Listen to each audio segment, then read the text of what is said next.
है, हमने उन लोगों के ऊपर जिनकी आमदन 15 करोड़ रुपए है उनके ऊपर 1% मजीद टैक्स लगाएंगे, जिनकी आमदन 20 करोड़ से ज़्यादा है उनके ऊपर 2% मजीद टैक्स लगाएंगे सुपर टैक्स, जिनकी आमदन 25 करोड़ रुपए से ज़्यादा है उनके ऊपर 3%, और जिनकी आमदन 30 करोड़ रुपए से ज़्यादा है उनके ऊपर 40% मजीद टैक्स लगाएंगे 1 साल के लिए। तो जाहिर है कि जिसकी आमदन 30 करोड़ रुपए उससे हम 1 करोड़ 20 लाख रुपए लेंगे, लेकिन ये तो कहना मेरे ख्याल से गलत नहीं होगा कि वो इस काबिल हैं कि वो दे सकते हैं।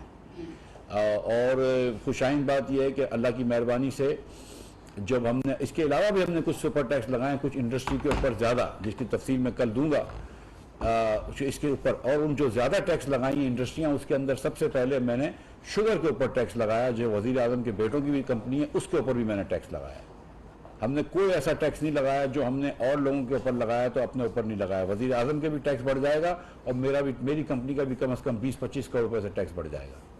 तो ये हम पहले ये बात कर रहे हैं कि अगर हम किसी और को सेक्रीफाइस कर रहे हैं तो पाकिस्तान के अंदर हमेशा ये होता है कि गरीब ने टैक्स दिया है, अल्लाह ताला की मेहरबानी से शहबाज शरीफ की इस हुकूमत में हम टैक्स बढ़ाएंगे लेकिन अमीर लोगों से टैक्स लेंगे।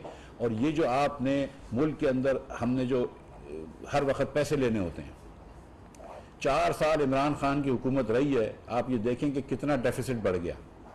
पाकिस्तान की तारीख के 4 बड़े खसारे इमरान खान ने किए हैं, बजट के खसारे, यानी कि जो खर्चे थे और जो टैक्स था उसके तवाजुन में जो फ़र्क था वो इमरान खान से ज़्यादा कभी भी नहीं हुआ पाकिस्तान की तारीख में।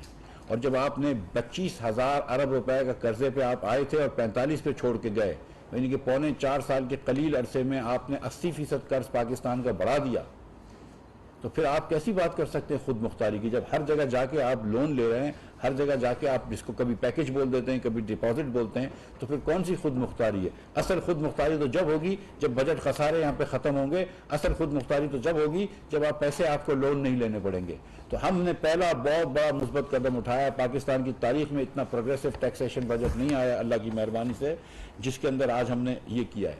उसके बाद जिस नहज पे इमरान खान साहब छोड़ के गए थे और आज उनके लोग हमें आके भाषण देते हैं, तो भाई आप पाकिस्तान को दिवालिये की नहज पे छोड़ के गए थे। मुझे 30 साल हो गए अपनी तालीम मुकम्मल करे हुए, PhD करे हुए। मैं पाकिस्तान में 20 साल बिजनेस कर चुका हूँ, 10 साल से सियासत में हूँ। मैंने कभी इस तरह की, मैं आपको सच बता रहा हूँ, मैंने कभी भी इस तरह की नाजुक टच एंड गो हालत पाकिस्तान की नहीं देखी थी कि जहाँ पे आप 120 अरब रुपए का खसारा छोड़ के इमरान खान गए थे। महीने का 1,20,000 करोड़ रुपए का खसारा सिर्फ पेट्रोल के अंदर हो रहा था, पेट्रोल और डीजल में। हुकूमत के चलाने से 3 गुना ज़्यादा खर्चा जो था वो आप सिर्फ पेट्रोल और डीजल की सब्सिडी में कर रहे थे, सिर्फ अपनी हुकूमत बचाने के लिए। वरना जब पेट्रोल सस्ता था और आपके ऊपर जो नो कॉन्फिडेंस नहीं था तो आप उसके ऊपर 20 रुपये टैक्स लेते थे लेवी और 10% सेल टैक्स लेते थे। जब तो आपको गरीबों का ख्याल नहीं आया, जब आप महंगाई कर रहे थे जब तो आपको गरीबों का ख्याल नहीं आया। अब आप ये कहते हैं कि आपको गरीबों का ख्याल आ गया जब आपके ऊपर नो कॉन्फिडेंस आया और आपने मुल्क को दिवालिया होने की नहज पे छोड़ दिया। श्रीलंका बना रहे थे आप पाकिस्तान को। इनको ये बड़ी बातें करते हैं, ये बड़ी भाषण देते हैं पेट्रियटिज्म के, ये आपने किया है। आपको अगर जो आप ये कहते हैं कि लोगों को न्यूट्रल नहीं होना चाहिए, तो भाई आपको भी तो प्रो पाकिस्तान होना चाहिए था ना। पाकिस्तान को दिवालिये की तरफ तो नहीं लेके जाना चाहिए था। मैं ये भी कहता हूँ, कौन पाकिस्तान को दिवालिये की तरफ लेके जाना चाहेगा? ये क्यों कर रहे थे ऐसा? तो ये आज हमने अल्लाह की मेहरबानी से जो हमने ये पेट्रोल की प्राइस बढ़ाई है, जो डीजल की प्राइस बढ़ाई है, उससे पाकिस्तान को दिवालिये से बचाया है। जो सारा दिन रात को सारी रात बैठ के हम IMF से बात करते हैं तो पाकिस्तान को दिवालिये से बचाया है। और ये बात कर रहे थे कि हम जब महंगाई हो रही थी कि आलू की प्याज की प्राइस की उस वक्त फिक्र नहीं थी, बोलते थे कि हम आलू प्याज की प्राइस की फिक्र नहीं करने आए। तो भाई तुम क्या करने आए थे फिर? ये वजीर आजम शहबाज शरीफ जो है ये रिस्पॉन्सिबल है, मिफ्ता इस्माइल रिस्पॉन्सिबल है, पूरी काबीना रिस्पॉन्सिबल है, मरियम औरंगजेब साहिबा भी रिस्पॉन्सिबल है। हम एक एक चीज़ की कीमत के रिस्पॉन्सिबल हैं। हमारी गलती हो या ना हो लेकिन जिम्मेदारी हमारी है। हमारी जिम्मेदारी थी कि पाकिस्तान को हम डिफॉल्ट से बचाएं, दिवाली से बचाएं। और अल्लाह ताला की बहुत बड़ा एहसान है, अल्लाह ताला का करम है, अल्लाह ने करवाया है कि आज हम अल्लाह की मेहरबानी से ये कह सकते हैं कि दिवाली से बच गए। आज कराची की एक स्टॉक एक्सचेंज इस वक्त में आया था तो 300 पॉइंट से बढ़ गई थी। आज 4 रुपया जो है हमारे, बल्कि 5 रुपया जो है वो डॉलर के सामने रुपया भी बढ़ा है, 207 पे आ गया है अल्लाह की मेहरबानी से, 207 रुपये कुछ पैसे पे। ये मार्केट ऊपर नीचे होती है हमें पता है, लेकिन अल्लाह ताला की मेहरबानी से आज हमने इसको भी, ये भी चीज़ अच्छी होना शुरू हो गई।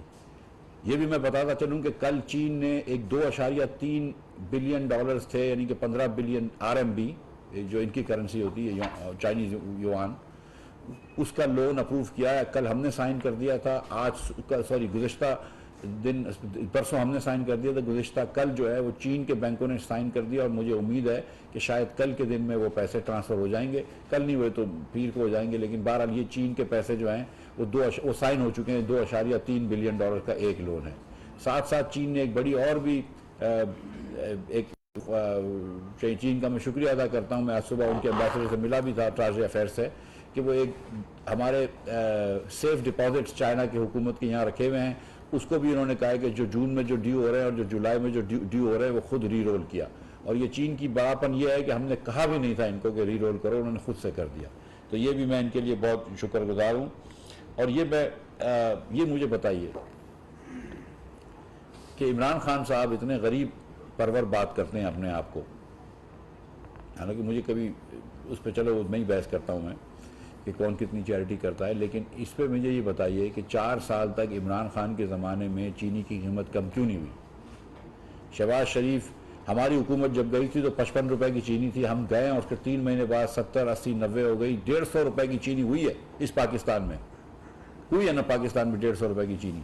वो पाकिस्तान में जो चीनी 150 रुपए की थी, जब से शहबाज शरीफ आया है सस्ती क्यों हो गई है? ये भी सवाल पूछने का है कि 4 साल इमरान खान रहे तो चीनी महंगी रही, शहबाज शरीफ आया तो चीनी क्यों सस्ती हुई है? इसका कौन जवाब देगा? इस करप्शन का भी कोई जवाब देना हमें, कौम ये भी सवाल पूछती है। आज भी पूरे पाकिस्तान में अल्लाह की मेहरबानी से यूटिलिटी रिसोर्स कॉर्पोरेशन में हम 70 रुपए की चीनी बेच रहे हैं। आज भी पूरे पाकिस्तान में हम 40 रुपए का आटा बेच रहे हैं। क्यों नहीं बेच पाते थे इमरान खान? बड़ी बातें करते थे, हम बेच रहे हैं 40 रुपए का आटा, क्यों नहीं बेच पाते थे? हम पूरी दुनिया में घी महंगा हुआ, घी की यहाँ पे शॉर्टेज होने लगी थी। शहबाज शरीफ ने खुद फ़ोन किया इंडोनेशिया के सदर को कि वहाँ से हमारे तेल की शिपमेंट्स करवाइए। एक वजीर को, मुर्तज़ा महमूद साहब को कहा कि उधर जाएं, वो बेचारा अपने खर्चे पे गया इंडोनेशिया, मुर्तज़ा महमूद, वहाँ पर उसने जाकर तेल घी की बात करी, वहाँ से शिपमेंट से निकलवाई। वहाँ बैठा रहा वजीर हमारा कि जब तक शिपमेंट नहीं निकलेगी मैं नहीं निकलूंगा। अल्लाह की मेहरबानी से वो $1900 का घी जो है वो $1500 का भी हो गया।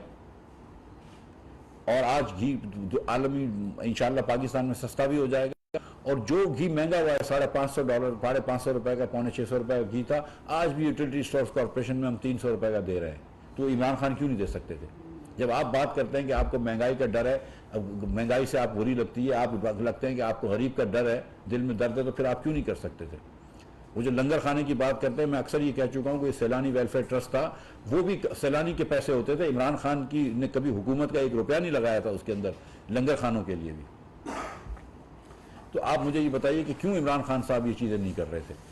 और पाकिस्तान को डिफ़ॉल्ट के नैश पे ले गए, गरीब लोगों को तुमने लंगर खाने के कुछ हवाले कर दिया, सैलानी वेलफेयर के, अपनी जेब से एक पैसा नहीं लगाया, अपनी जेब से मतलब हुकूमत की तरफ से ना यूटिलिटी स्टोर्स कॉर्पोरेशन में सस्ती चीज़ें दी,